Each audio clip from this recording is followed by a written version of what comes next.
pierde.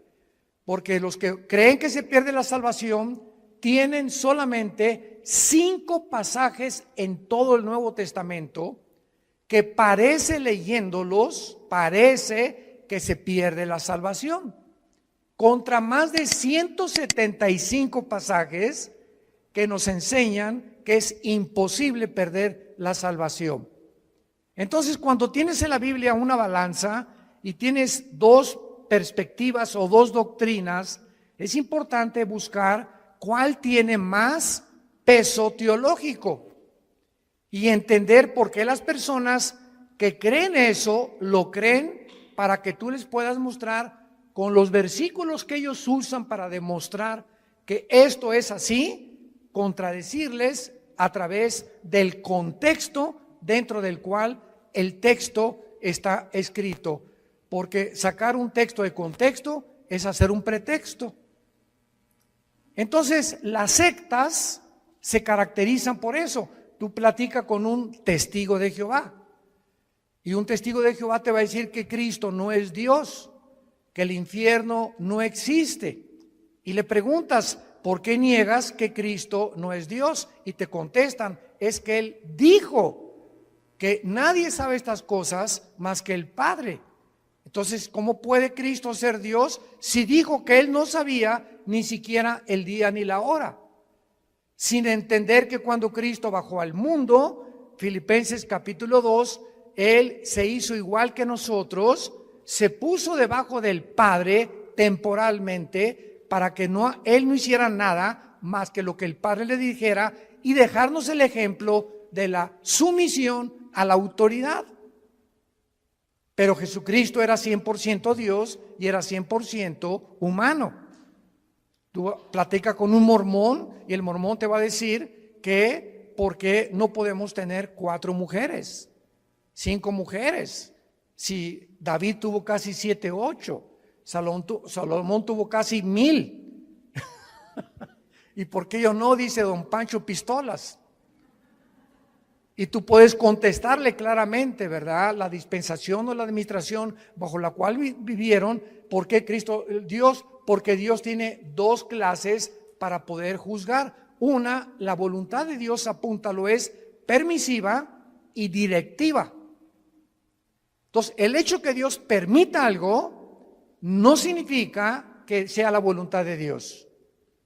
Una muchacha llegó un día y me dice, ¿es por qué me permitió casarme Dios con este patán de esposo que me golpea, etcétera, etcétera? Si yo le pedí a Dios y le dije, porque tú aceptaste casarte con él y tú sabías perfectamente bien lo que hacías, tenías 2 años sin ir a la iglesia cristiana y te casaste con el primer camión que pasó por ti. Entonces Dios lo permitió, pero no era la voluntad de Dios. Porque si tú hubieras permanecido en la voluntad de Dios, Dios te hubiera dado la persona que Él quiere desde antes que naciéramos, que nos acompañara en nuestra vida matrimonial. Entonces tenemos que comprender eso. El que Dios haya permitido que Abraham se aventara el clavado con con Agar, y que David tuviera esposas y que Salomón lo dejó como ejemplo para que Salomón escribiera el libro de Eclesiastés. Y ahí Salomón lo explica claramente, a la risa le digo enloqueces al placer. ¿De qué sirve esto? Para que cualquier hombre que crea que teniendo 2 mujeres o 3 mujeres ya la hizo y vas a ser feliz, te equivocas, porque las cosas que se escribieron para nuestra enseñanza se escribieron, a fin que a través del ejemplo de los hombres y mujeres que Dios exhibe con sus pecados en la Biblia, veamos que por eso la Biblia es un libro de santidad. Muy bien, vamos a abordar esta doctrina del rapto de la iglesia. Primera de Tesalonicenses 4, del 13 al 18. Pablo les dice a esta iglesia, no queremos, hermanos, o tampoco queremos que ignoren acerca de los que duermen. Dios no quiere que ningún cristiano ignore qué pasa después de morir. No quiere Dios que nosotros ignoremos qué hay después de la muerte. para que no nos comportemos como la gente que, como no sabe qué hay después de la muerte, como mi abuelita, se murió uno de sus hijos de mi abuela materna y se vistió de negro 8 meses sin salir de su casa para guardar luto. Háganme ustedes el favor. ¿Por qué lo hizo y por qué lo hacían nuestros abuelos o abuelas? Por la ignorancia de saber qué es la muerte y cómo debemos comportarnos delante de la muerte. Entonces así comienza Pablo escribiéndoles a estos hermanos. No quiero que ustedes ignoren acerca de los que duermen. La palabra dormir se usa para morir en el Nuevo Testamento y vamos a demostrar que una persona cristiana que se muera nunca pierde su conciencia de su existencia. Todas las personas que vamos a ver en la Biblia en esta tarde, vamos a demostrarles que cuando murieron estaban conscientes, pero su cuerpo es el que duerme en la tumba, es la resurrección de los muertos, pero el alma y el espíritu en el momento de la muerte nos vamos inmediatamente, salen del cuerpo, lo vamos a ver a la presencia de Dios. Si tú mueres sin Cristo en esta noche o mañana o dentro de un mes, tu alma y tu cuerpo y tu espíritu se salen y descienden al centro de la tierra, al Sheol. O en el Nuevo Testamento con la palabra Hades, que son diversos compartimentos, es como una prisión en el centro de la tierra donde están esperando millones de espíritus el juicio del gran trono blanco de Apocalipsis 20 del 11 al 15, que es el juicio de los incrédulos. Y cuando acabe el milenio, Dios los va a sacar del Sheol, van a estar enfrente de Él, parados, ya no hay oportunidad de hincarse, ya no hay oportunidad de pedir perdón, y Dios va a abrir los libros y les va a demostrar con los ángeles y con nosotros como jurado. 1 Corintios 6 del 3 al 4, somos el jurado en el juicio de Dios, porque Dios hizo un lugar que se llama el infierno. Y si no hubiera un infierno, el Dios de la Biblia sería un monstruo, porque si no hay un castigo para las gentes que no fueron castigadas en la vida, pues entonces se salieron con la suya, porque nadie los castigó. Se empanzonaron y crecieron y se rieron y se emborracharon y violaron niños y fueron pederastas y violaron mujeres y tuvieron 3 o 4 y abandonaron sus matrimonios y dieron mal ejemplo a sus hijos y robaron y se aprovecharon de su puesto con políticos, etcétera, etcétera, y de repente se mueren en un accidente o les da un ataque de corazón. ¿Y qué? Y vivieron como, hasta le da envidia a los cristianos cuando muchos incrédulos viven como viven. Pero la Biblia dice que hay un juicio y de este juicio no se escapan nadie, porque Dios no puede ser burlado. No quiero que ignoren acerca de los que duermen, porque para que no nos entristezcamos como los otros, o sea, como los que no son cristianos, que no tienen esperanza. Entonces, cuando se muere un cristiano, hay lágrimas y nunca te aguantes. Ahora está demostrado psicológica y neurológicamente que cuando una persona reprime sus emociones, algo sucede que comienzas a descomponerte emocional y mentalmente. Y puedes llegar a depresiones gravísimas. Entonces, Dios nos dio la capacidad de llorar. Y si alguien se murió, no te aguantes, llora. Y desahógate todo lo que puedas, no te aguantes cuando tienes ganas de llorar, llora. Pero al mismo tiempo que lloramos, hay una compensación de saber que mi primo, mi hermano, mi papá está en un lugar muchísimo mejor que si se hubiera quedado en Querétaro. Está feliz con el pandero, si fue cristiano, etcétera, etcétera. Y hay una tristeza porque es un ser que ya no nos vamos a volver a ver. Como dijo el hermano Luis Palau, hace unos meses que acaba de morir de cáncer, grabó un video que me atravesó el corazón. Y Luis Palau dijo antes de morir, semanas antes de cáncer, yo quisiera que toda mi familia se fueran en el mismo avión conmigo. Así lo dijo, en el mismo avión. Pero yo me voy adelantando y me van a alcanzar después en otro avión ellos. Pero estoy contento porque voy y sé a dónde voy.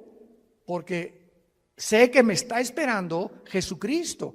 Y el momento que cierre mis ojos y que mi alma salga, me olvido de todo y descanso verdaderamente por toda la eternidad. Entonces, este pensamiento lo trajo Jesucristo, porque tenemos esperanza. Entonces, Dios no quiere que vivas como los que no tienen esperanza, que le lloran a sus muertos 6 meses, 1 año, 2 años de luto. Esto es absurdo y ridículo para un cristiano. Versículo 14, porque si creemos, vean el sí condicional. Si realmente tú crees que Jesús murió y resucitó, así también, vean con mucha atención esto, así también traerá Dios con Jesús a quienes. Cuando Jesús venga en el arrebatamiento, si tú mueres hoy en la noche o yo muero hoy en la noche como cristianos y no ha venido el arrebatamiento, que vamos a hablar más adelante, nos vamos al cielo y cuando venga Jesús, que no va a poner sus pies en la tierra en el rapto, va a ser en el cielo y vamos a venir con Él los que hemos muerto en Cristo, de Pentecostés a nuestros días. Porque los santos del Antiguo Testamento resucitan después de la tribulación. Entonces hay varias resurrecciones, como dice 1 Corintios 15, 22 al 28, que lo vamos a ver más tarde. Entonces, cuando venga Cristo, traerá con Jesús a los que durmieron con Él. Esto implica que los muertos ya están con Jesús, no están en el cementerio. Ya están con Jesús los muertos, no están en el cementerio. Como el cuento de el Día de Muertos en México, ¿no? Que estaba la India María en el cementerio con una olla de mole. Y llegó la señora Pompidou con un ramo de flores. Y entró la señora Pompidou al cementerio con su ramo de flores así. India bruta, le dice, ¿cuándo crees que tu muertito se va a comer el mole? Y le contestó la India María, cuando venga el suyo por las flores. O sea, tanto los ignorantes como los de la clase alta cometen el mismo error que se llama paganismo. Cuando nosotros enterramos a alguien, un cristiano no regresa nunca al cementerio, porque no hay nada más que huesos y lagartijas. Y pararte enfrente de una tumba o de un monumento de una tumba, ¿verdad? Es por ignorancia, porque de alguna manera queremos seguir teniendo contacto con eso y, ay, mi chole, ¿verdad? Y perdóname que te haya hecho lo que te haya hecho, ¿verdad? Y perdóname, mi chole. Y comenzamos a hablar con el muertito, con la muertita, y él no está ahí. Ni se va a comer el mole, ni va a salir por las flores. Entonces, todas esas costumbres han sido arrastradas por ignorar qué hay después de la muerte. Y Jesús vino a abrirnos los ojos y el entendimiento para que vivamos con una vida de la verdad y del conocimiento. Versículo 15, por lo cual, entramos en materia, os decimos esto en palabra del Señor. O sea, Jesús le reveló a Pablo lo que vamos a leer. Que nosotros que vivimos, que habremos quedado hasta la venida del Señor, no precederemos a los que durmieron, porque el Señor mismo, con voz de mando, con voz de arcángel y con trompeta de Dios, descenderá del cielo, y los muertos en Cristo resucitarán primero. Luego nosotros los que vivimos, los que hayamos quedado, seremos, apunta la palabra en tu Biblia, arpazo, tal como suena con Z, arpazo. como el arpazo de un tigre o el de un león que hace esto para arrebatar la carne. Y esta palabra se tradujo arrebatados y significa ser sacado o quitado del medio súbitamente. Por eso se llama rapto, viene del latín raptarus. Entonces, usar arrebatamiento o el rapto de la iglesia son palabras sinónimas, pero se tradujo arrebatados. Y es la palabra arpazo, que se traduce ser quitado, es cuando alguien rapta a alguien, viene y lo quitan y lo suben a un coche, ¿verdad? Súbitamente de repente y te inmovilizan y te desaparecen. Por eso se llama que seremos raptados. De repente, millones de personas en el mundo van a encontrar la ropa tirada en el suelo. Todos los bebés van a desaparecer del planeta Tierra y los niños menores de edad hijos de los cristianos. Aviones van a chocar porque los pilotos chocaron, porque desaparecieron los pilotos. Los congestionamientos de tráfico en las carreteras van a ser espantosos por tantos choferes que desaparecieron de sus trailers, de sus carros y tuvieron que chocar. Va a haber un congestionamiento impresionante en los medios de comunicación, tratando todos de poder investigar qué sucedió, qué pasó, quién se llevó a millones de personas del planeta Tierra. ¿Qué creen ustedes que el mundo va a contestar? Se los llevaron los ovnis. Y no es coincidencia que desde 1948, cuando Israel regresa a su tierra, desde el 48 hasta nuestra época, y más en los últimos meses, se ha promulgado y ha aumentado la comunicación y la investigación sobre el fenómeno de los ovnis. Las Naciones Unidas ya tienen un departamento dirigido por una hindú, una mujer de la India, encargada de investigar el fenómeno ovni.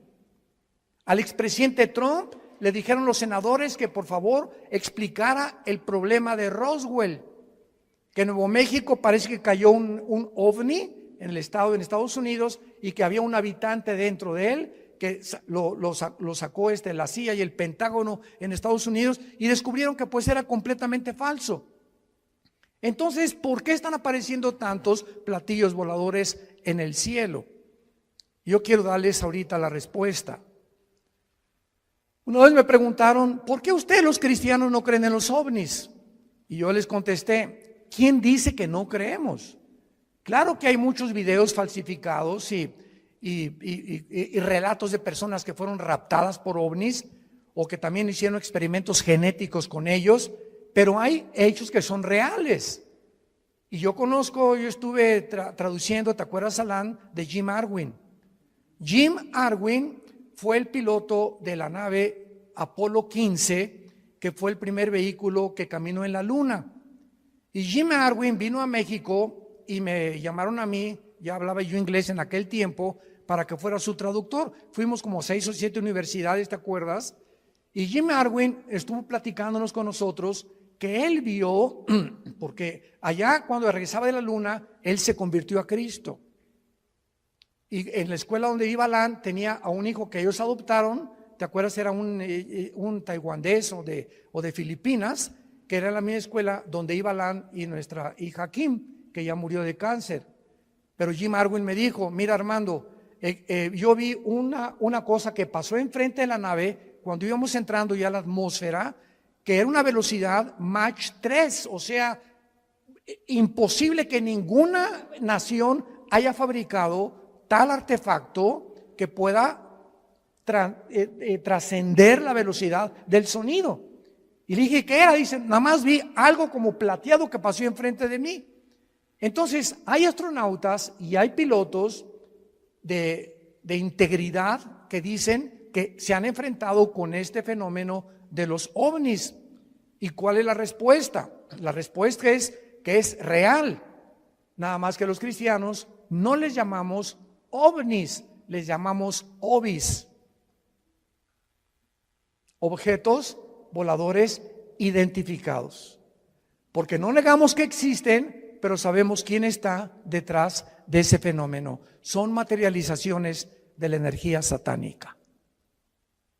Satanás está preparando el mundo para que cuando venga el arrebatamiento de la iglesia, sepa el mundo que fuimos sacados del mundo por extraterrestres. Ahorita, en el estado de Colorado, en Estados Unidos, el más grande observatorio de los ovnis, ¿quién creen ustedes que lo financia? El Vaticano. ¿Y saben cómo se llama el observatorio? Lucifer.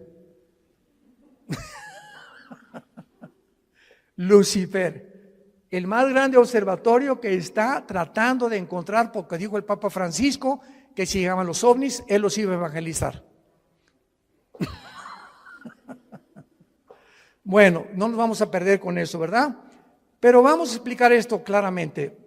Dice el versículo 5 que cuando Jesucristo venga en el rapto, va a haber una generación de cristianos vivos. Dios quiera que seamos nosotros. Muy bien.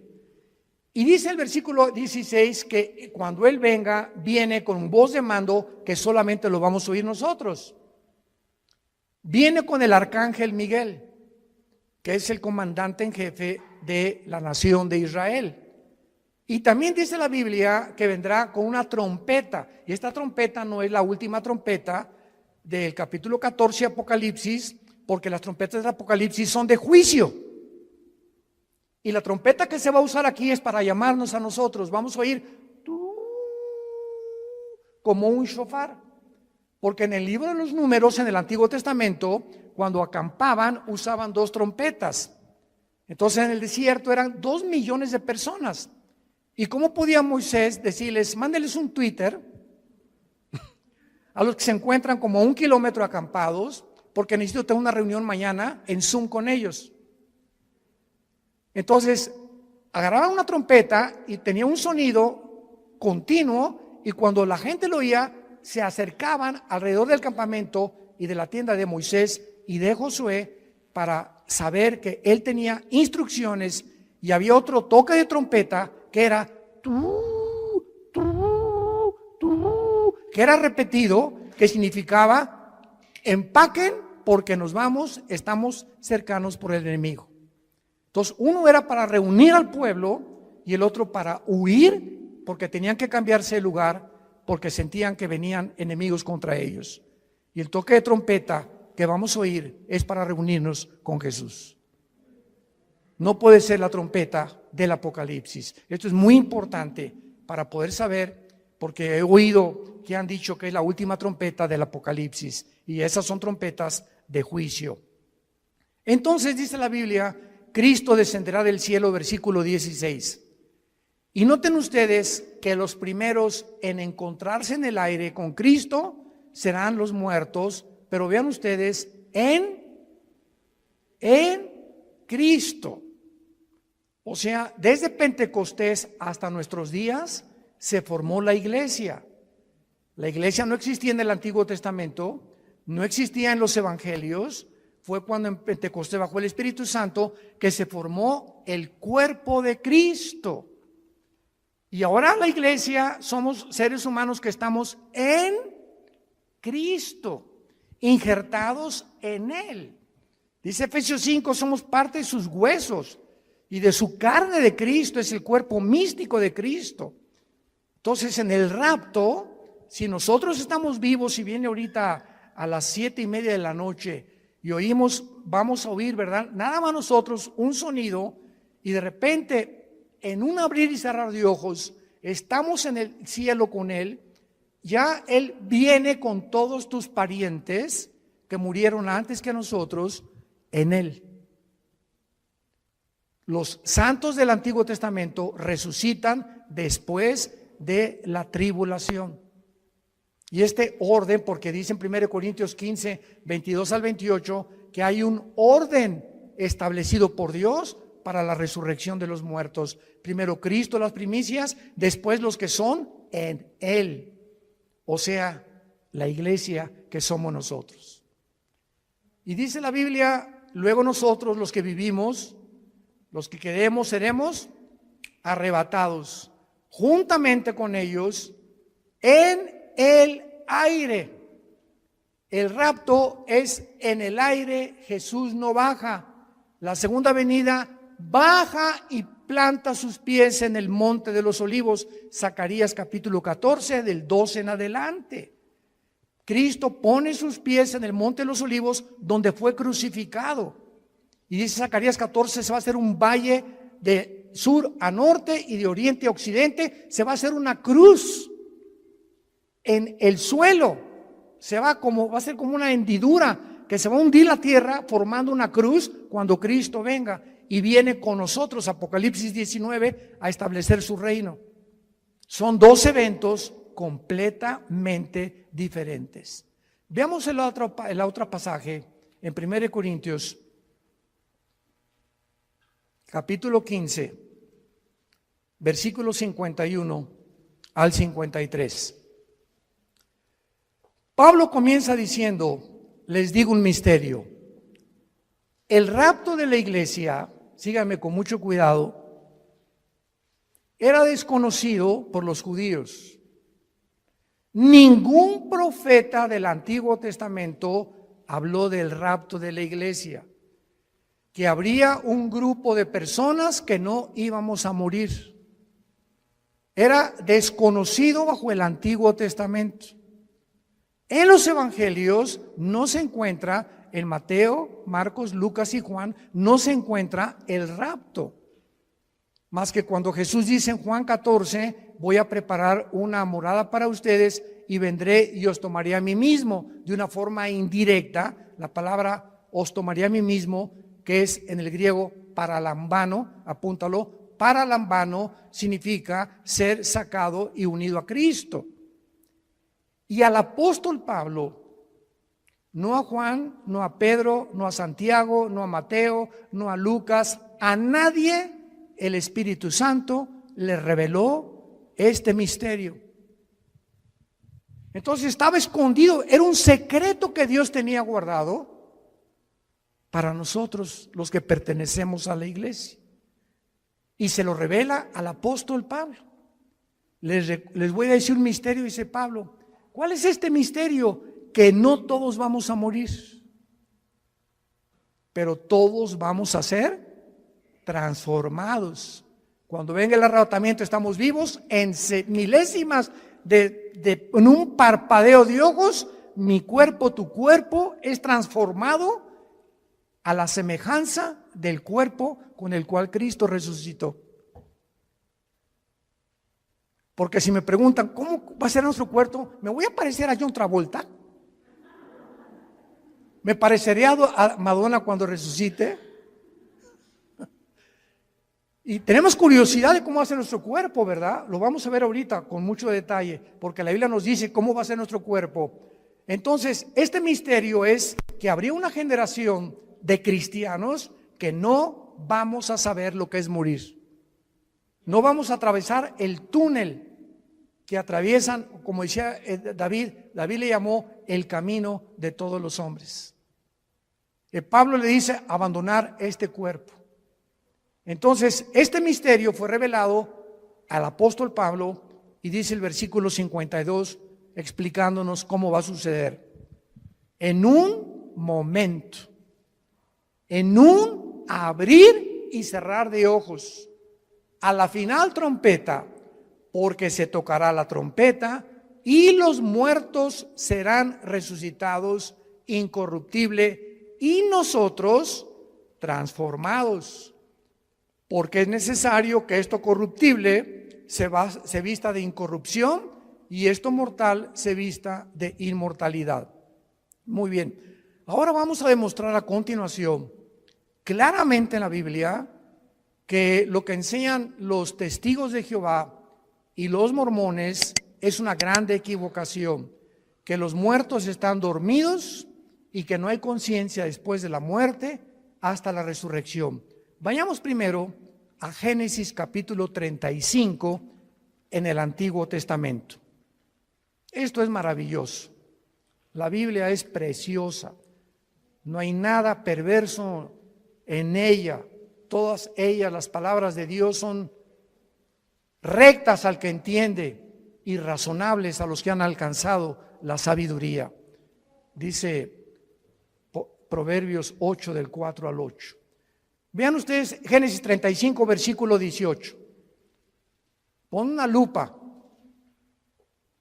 o un microscopio para lo que vamos a leer. Aconteció que al salírsele,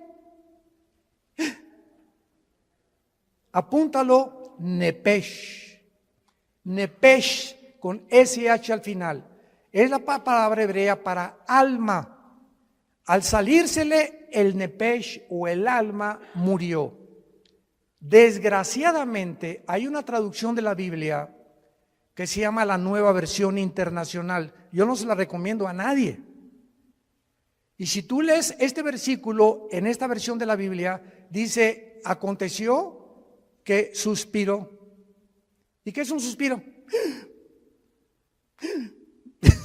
O sea, no explica nada, ¿no? Porque no nos revela la parte que forma el cuerpo humano, que es el alma. Vamos a ver cuál es la otra parte del cuerpo humano.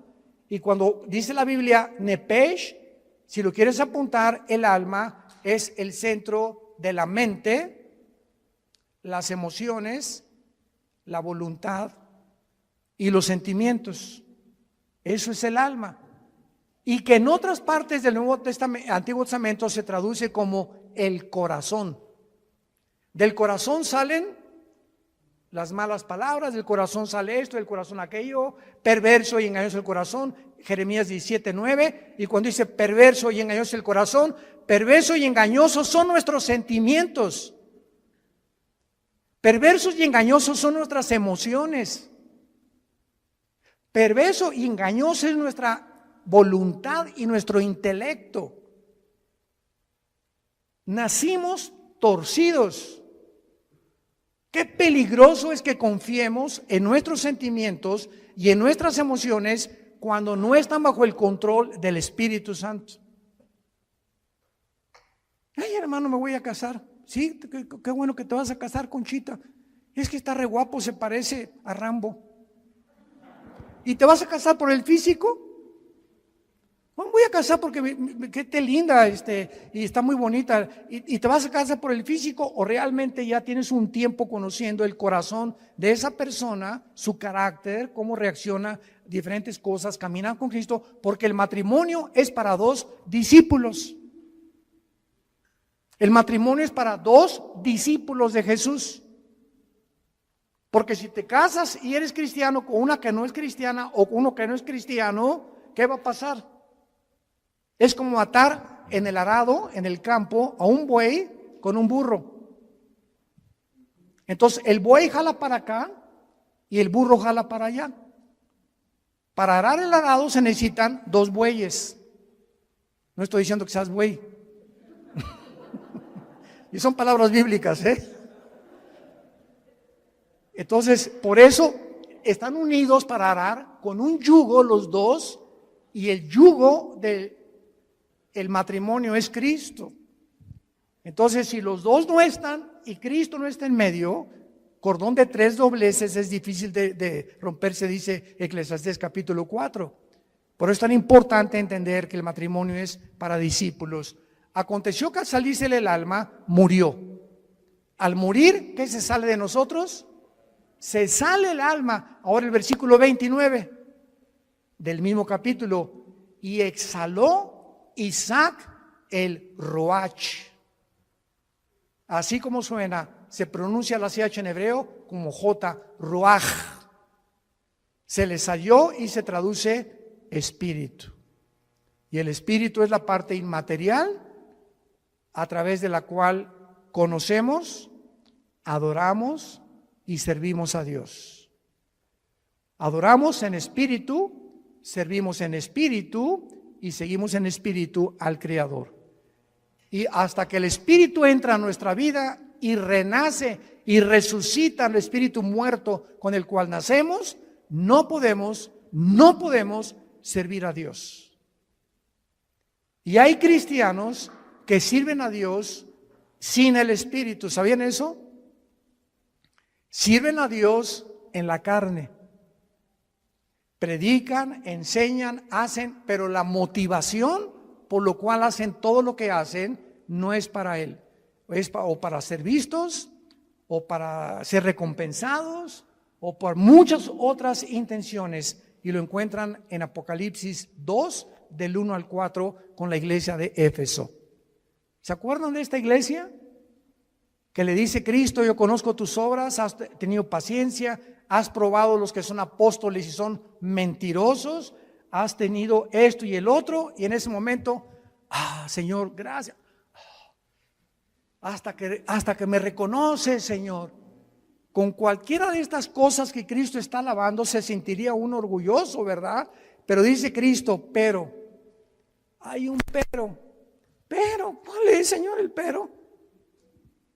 Que tengo contra ti que has perdido tu primer amor. O sea, todas estas cosas que Cristo alabó son buenas, pero lo estaban haciendo sin amor a Él. La carne es bien consagrada. Se llama la religiosidad. Y son de esos hermanos que, ¿y por qué el hermano se tatuó? ¿Y por qué trae el pelo largo? ¿Y por qué trae ese vestido tan caro, la hermana? ¿Y por qué el otro parece china poblana? ¿Y por qué esto y por qué el otro? ¿Y por qué se ponen aretes? ¿Y por qué celebran la Navidad? Dios mío, santo, no sé a qué virgen invocar. Que no hay ninguna, ¿verdad? Pero Jesús, María y José y el burrito que los acompaña. Es increíble que estén continuamente tratando de ver que el cristianismo es a través de cómo te vistes, de si estás tatuado. Una vez me dijo un señor, ¿ya viste ese hermano que está tatuado? Y le dije, es peor la panza de Santa Claus que tienes tú. Se pintó algo en el cuerpo, ¿y quién está haciendo más daño a su cuerpo? ¿Él o tú? Y peor si tomas Coca-Cola. Entonces, cuando apuntamos a alguien, 3 dedos nos apuntan a nosotros, nos damos cuenta.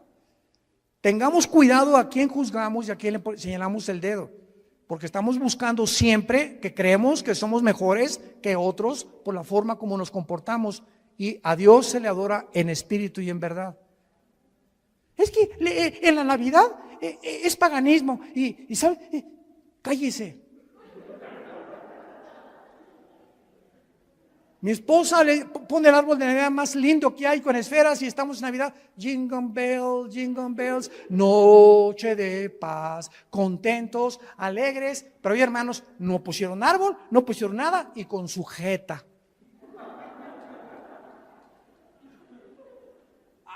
Imagínense en el cielo, Dios al arcángel Miguel, búscame a los que pusieron arbolito y les pones una tacha. ¿Se imaginan ustedes que así Dios calificara la vida espiritual de nosotros? Los que pusieron y los que no pusieron, los que toman vino y los que no toman vino, los que están tatuados y los que no están tatuados. Dios ve el corazón. El gozo y la paz en el espíritu que tengamos y la comunión con Él, eso es lo que Dios busca en nosotros. Ahora veamos en Filipenses capítulo 3, ya que hemos visto que al morir se sale el espíritu y el alma, no estamos dormidos. ¿Cómo será nuestro cuerpo cuando nosotros resucitemos? Dice Filipenses capítulo 3 con muchísima claridad, y tal vez muchos lo han leído antes, pero noten ustedes con los detalles que Dios nos da. Filipenses 3, 20 y 21. Mas nuestra ciudadanía está en los cielos, de donde también esperamos. Esta es nuestra esperanza. Estamos esperando no al anticristo, estamos esperando a Jesús, al Salvador, al Señor Jesucristo, el cual transformará el cuerpo de la humillación nuestra para que sea semejante a ¿quién? Para que sea nuestro cuerpo igual ¿a quién? Al cuerpo con que Cristo resucitó. Muy bien, ya tenemos una pieza clave para saber que cuando resucitemos, nuestro cuerpo tendrá las características que tenía Cristo cuando Él resucitó.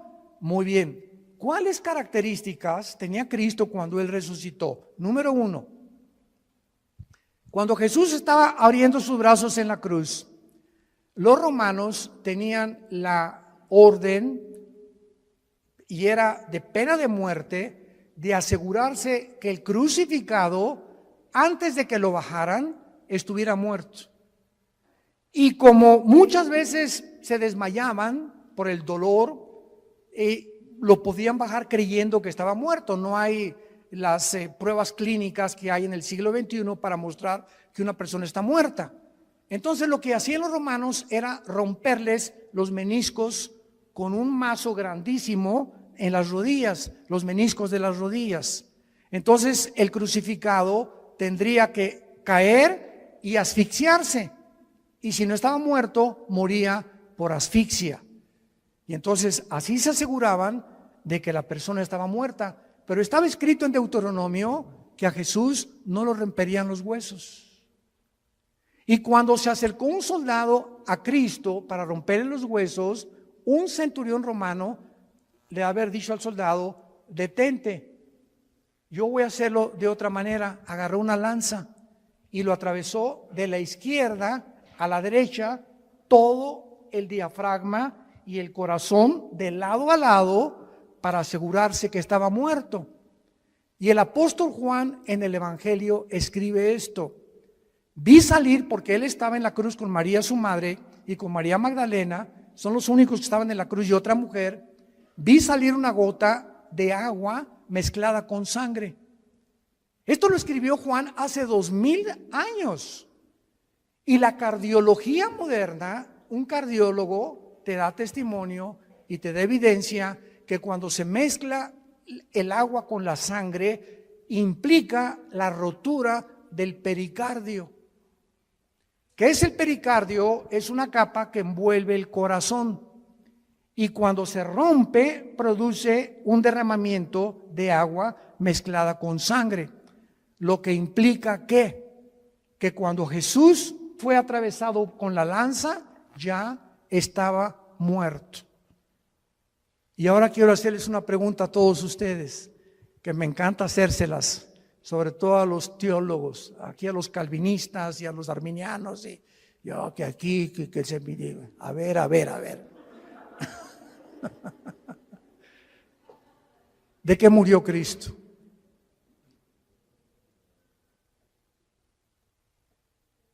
Nadie, ¿verdad? ¿De qué murió? No murió de asfixia. Cuando lo atravesó en la lanza ya estaba muerto. ¿De qué murió?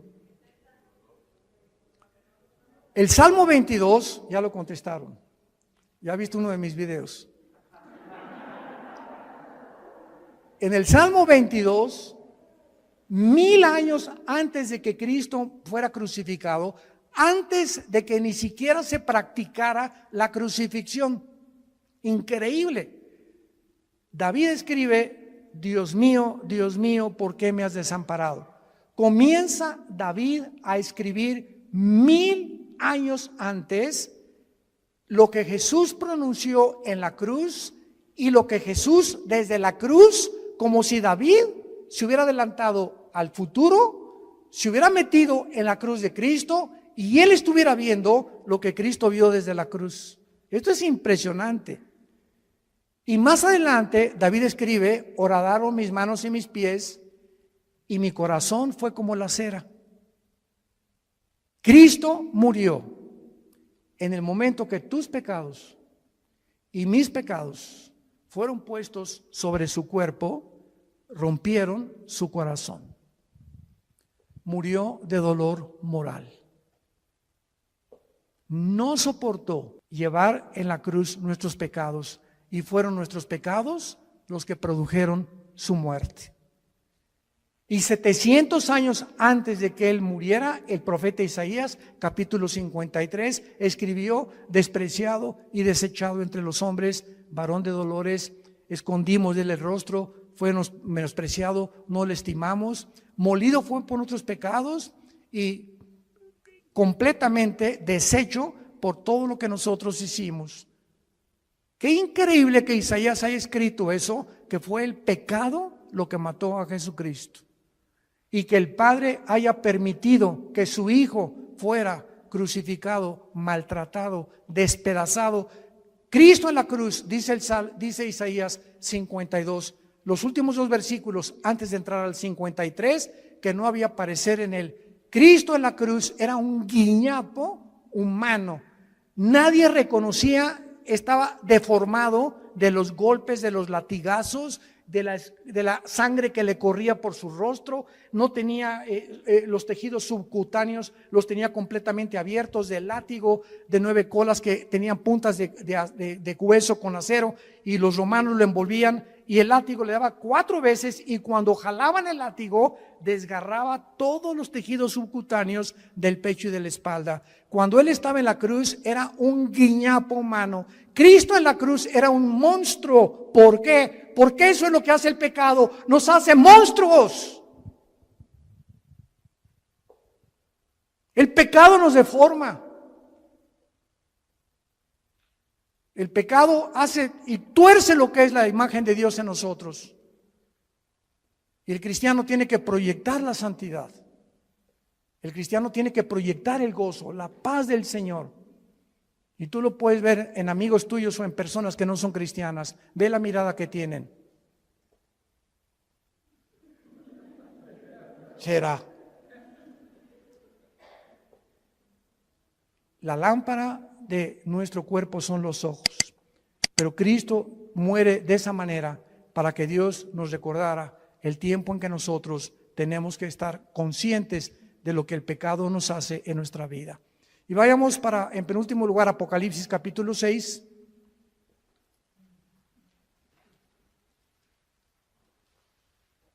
Molido por nuestros pecados. Qué tremendo. En Apocalipsis 6 vemos otra evidencia de que cuando morimos no estamos dormidos. Capítulo 6, versículo 9 en adelante. Cuando abrió el quinto sello, vi, dice el apóstol Juan, vi bajo el altar las almas de los que habían sido muertos por causa de la palabra de Dios y por el testimonio que tenían. ¿Cómo podía Juan ver en el cielo cuando la sangre y la carne no pueden heredar la corrupción? ¿Cómo pudo Dios llevarse a Juan al cielo? ¿Cómo pudo en 2 Corintios 12 llevarse Dios a Pablo al cielo cuando nuestro cuerpo nos impide estar en otra dimensión donde todo es santidad y perfección? Lo corrompible no puede heredar la incorrupción, ya lo vimos. Bueno, la respuesta es que Juan estaba durante el tiempo de la tribulación en el Espíritu en el cielo. Y esto nos muestra que aparte de los ojos físicos que tenemos, porque cuando alguien está muerto, vienen los gusanos y nos comen el cerebro, ¿verdad? Nos comen los ojos en la tumba, nos comen las orejas y queda el puro esqueleto ahí tirado en el cementerio. Sin embargo, en la otra vida tenemos ojos, tenemos oídos y tenemos otro cuerpo. Y los ojos que vamos a tener en la otra vida, ya los tenemos en esta vida y se llaman los ojos espirituales, que estamos entrenando para ver la Biblia. Si tú vienes a la Biblia con tus ojos carnales, sin antes orar ni limpiar tu vida, Dios no va a permitir que veas nada de revelación, ni el Espíritu Santo te va a descubrir las cosas profundas que se encuentran en la Biblia, porque los puros de corazón verán a Dios, nada más. No podemos acercarnos a Dios con un corazón sucio y con una mente inmunda. Entonces, qué increíble, ¿verdad? Que la Biblia pueda mencionar que podamos mantener la existencia y la conciencia de la existencia. Y esto nos prueba otra cosa tremenda que hoy en la comida mi esposa y yo, platicando con unos dentistas en casa de Alán, nos compartieron, ¿verdad? De lo que está descubriendo en el mundo de la medicina, de las vibraciones, etcétera, etcétera. Tú sabes que nosotros cuando soñamos, ¿no es la mente la que produce los sueños? ¿Tú sabes que los pensamientos no se forman en el cerebro? Los pensamientos y los sueños están en el área de la dimensión espiritual. Y una cosa es el cerebro y otra cosa son los pensamientos, porque cuando tú mueras, tu cerebro se queda con los gusanos, alimento de los gusanos, y en la otra vida vas a recordar quién eres. Pero ¿cómo si tu cerebro ya no lo tienes? Ya se lo comieron los gusanos. Esto nos demuestra claramente que la conciencia no está en el cerebro, los pensamientos no están en el cerebro. El cerebro no es un órgano como el hígado que produce la bilis y los intestinos, los jugos gástricos, etcétera, etcétera. Pero el cerebro es solamente un órgano, pero no forma parte de la vida espiritual. Y cuando la Biblia dice renovaos en vuestra mente, no dice en el griego en el cerebro, dice en vuestra mente, y la mente es el alma. ¿Están aprendiendo algo? Juan está en el cielo y ve las almas de los muertos. No estaban dormidos. Y Juan, versículo 10, los oye que los muertos tenían cuerdas vocales en la otra vida. Las que tenemos aquí, los gusanos se las comieron. Y en la otra vida Juan oye que clamaban a gran voz, oyó que estaban junto a Dios y le estaban preguntando a Dios: ¿hasta cuándo, Señor, santo y verdadero, no juzgas y vengas nuestra sangre en los que moran en la tierra? ¿Qué fue lo que Juan oyó que estaban diciendo estos muertos en el cielo? Que estaban muertos en su cuerpo, pero conscientes de existencia en la otra vida, espiritualmente hablando. ¿Estaban pidiendo venganza? Estaban pidiendo justicia. Ahora, fíjense qué importante es esto. En el cielo, los que están ahorita en el cielo están conscientes de muchas cosas que pasan en la tierra, como nos los demuestra este versículo, porque más adelante se les dice que se esperen hasta que mueran los demás que el anticristo va a matar. Y estos muertos que están en el cielo están conscientes que la justicia no se ha hecho y están gritando a Dios: ¿hasta cuándo? Y es el grito de nosotros en el siglo XXI: Señor, ¿cuándo vas a acabar con tanta violencia, con tantos pederastas, con tantos políticos corruptos, con tanto robo, con tanto asalto, con tanta violación, con tantos violadores de niños? Señor, ¿cuándo va a acabar todo esto, con tanta enfermedad, con tanto cáncer, con tantos virus? Estamos aquí en la tierra gritándole